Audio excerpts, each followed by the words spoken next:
What's going on, Tricology family, and welcome back to another episode of the Tricology News Talk. And we got a stacked episode for y'all today. And for all my wrestling fans, it is Wrestlemania week, y'all. So yeah, we're gonna be talking about the night one and night two card for this year's WrestleMania 40. We're gonna talk about the final four. We got some updates for you guys, and we got two movie reviews for y'all today. So let's get started with the final four. So as far as the final four for the men's side, we got North Carolina State, Purdue, Alabama, and UConn. And then for the women's side, final four, we got North Carolina State, South Carolina, UConn, and Iowa. So those are the final four for the men's and the women's NAACP, part of the March Madness.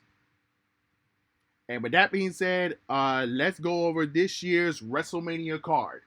So for night one, we got Rhea Ripley versus Becky Lynch for the Women's World Championship, Gunther versus Sami Zayn for the Intercontinental Championship.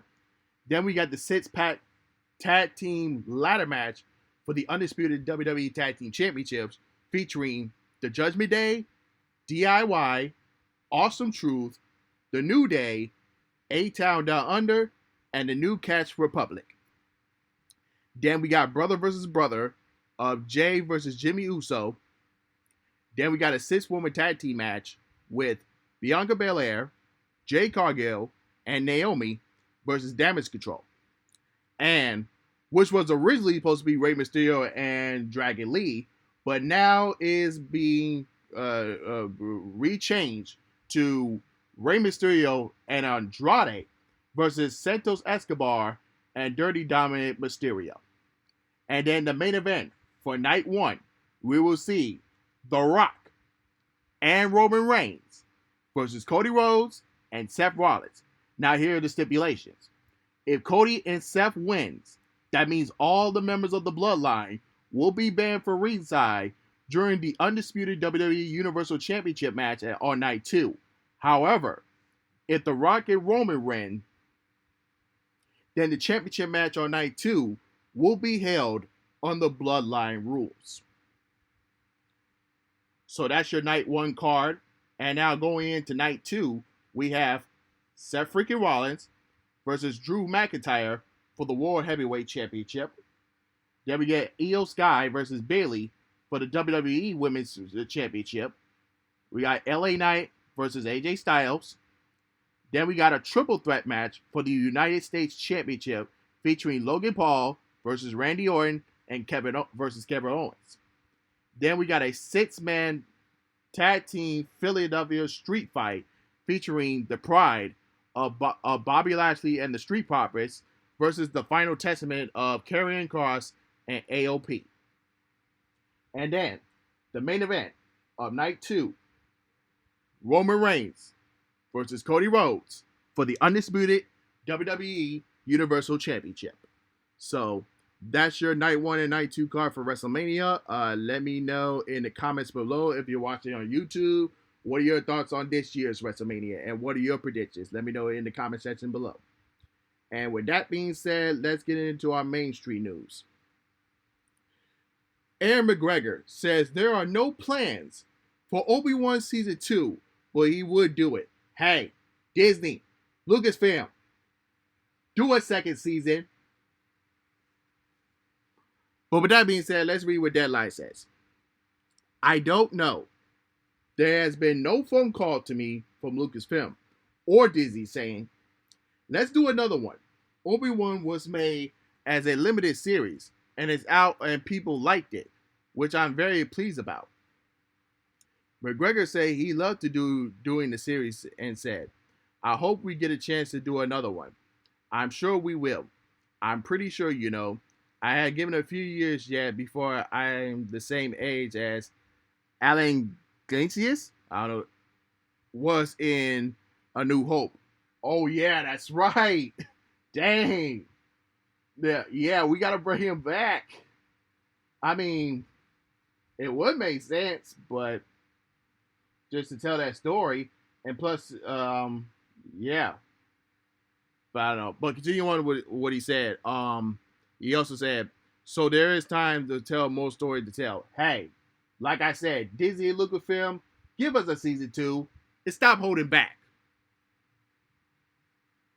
But moving on. Civil War as Mencana director Alan Grandler has no plans to direct again. And this is coming from IndieWire saying, in a new interview, the filmmaker resurrected previous claims that he might retire from filming and said he has no plans to direct another movie after Civil War. Nothing's changed. He said about the previous claim that he was open to retiring from filmmaking. I am very similar state. I'm not planning to direct again for the foreseeable future. I do love film, but filmmaking doesn't exist in my venom.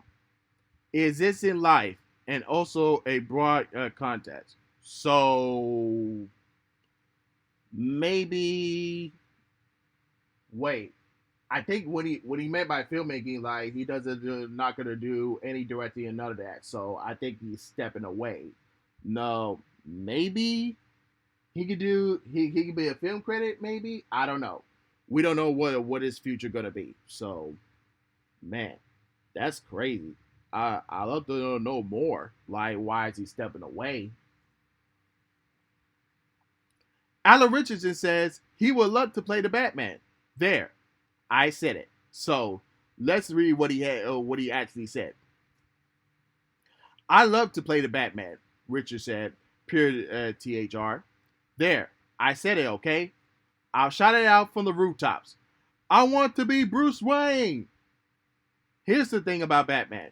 You know what his superpower is? Intelligence. The dude is the smartest superhero there is. He's inventive, and he got all the gadgets, but he is super smart. I want to be that guy.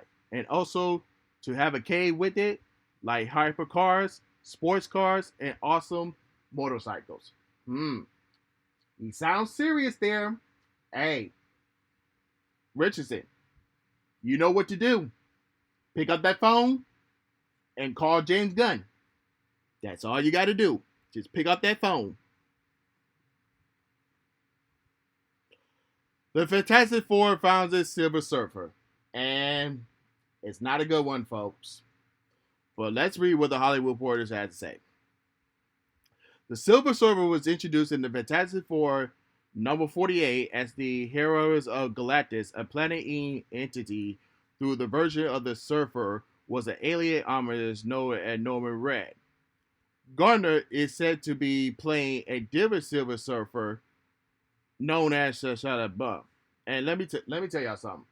Shia LaBeouf is originally an empress before she became the female Silver Surfer. So, but let's continue on with the story. Gardner is a 3-time Emmy winner for playing Ruth Lemon on the Netflix series Omen. She has earned an Emmy nomination for leading in Inventing Anna, the series about a real-life con artist at Gunn. Coming up, she has The Wolfman due out next year from Universal Blumhouse. So, listen. This was a terrible decision by Marvel Studios and Disney. Like, why would you give us a female Silver Surfer and not introduce the original Silver Surfer? Like, you could have saved the female Silver for another movie. Like, you gotta introduce the original Silver Surfer first. Like, that would make sense. Now, if they're gonna like, if she's gonna have like a just like a maybe like a minor cameo role, and then later on they'll introduce Norman Red, aka the original Silver Surfer, then I understand that. But until now, like, this was the bad creative decision from Marvel. So, but I'm done with that. So I don't want to go too far on that. But last thing, The Rock revealed that Moana live action movie is shooting this year. But we also got an announcement that that the live action Moana film has been pushed back to, I think, 2026. I heard that Disney had delayed some films, but The Rock took the tweet and says, um, Moana animated sequel is coming out this year in November. However, we are going to be filming the live action Moana this year. So he took the tweet out and said about the status of the Moana animated film and the live action film. So that's all the mainstream news we have for y'all today. And let's get into our first of two movie reviews for y'all today. And we're gonna be talking about the first Omen. And this is a prequel to the original Omen movie. Now, in this one, a woman starts to question her own faith when she uncovers a terrifying conspiracy to bring about the birth of an evil coronation in Rome. Now, for this movie, like the first 20 minutes, it kind of like yeah, had a slow like the build up in there like well most of the movie it was slow at times, but it does pick up the pace at the time. And like I said, after the first 25 minutes, then that's when the story started to build up, and that's where the chaos come in and stuff like that. But yeah, the cinematography, the production design, the color grading for this movie was the absolute the best points on this movie. And also, the last 4 to 3 minutes of the movie, like I don't want to spoil it, but it will kind of tell you that they could be setting up for a sequel to this. Kind of like they're probably going to be making a prequel series of the Omen, but we'll see how it goes there. But for me, the first Omen, I'll definitely put this in my top 10 best horror movies of 2024. So yeah, we'll see how that goes from there. But other than that, I'm gonna give the first Omen a B. So yeah, really good one from there. And then our last movie review we're gonna be talking about is The Monkey Man, and this was not only the starring Dave Pascal, but this is also his directorial debut as well. And this was also produced by Jordan Peele, who actually saved the movie from being released on streaming and decided for it to be released in theaters. Now, the story on this is that a young man seeks out an merger living in an underground fight club where night after night he wears a gorilla mask. He's being bloodied by more popular fighters for cash. After a year of his suppressing rage, he discovers a way in the enclave of the city's sinister elite. As his childhood trauma boils over, his mysterious scarred hands unleash an explosive campaign of retribution to settle a score with the men who took everything from him. So, yeah. When I was watching this movie, yeah, it does kind of have a slow build up, but you are gonna feel that intensity when it starts to actually start to build up, and when you start to see that very first fight scene. And then, like in the movie, it kind of it answers a lot of questions to why the main characters is going after these bad guys here and all this stuff. Yeah, so they definitely answer some questions there. But other than that, the cinematography and the camera angles for all the fight scene and action sequences was really great.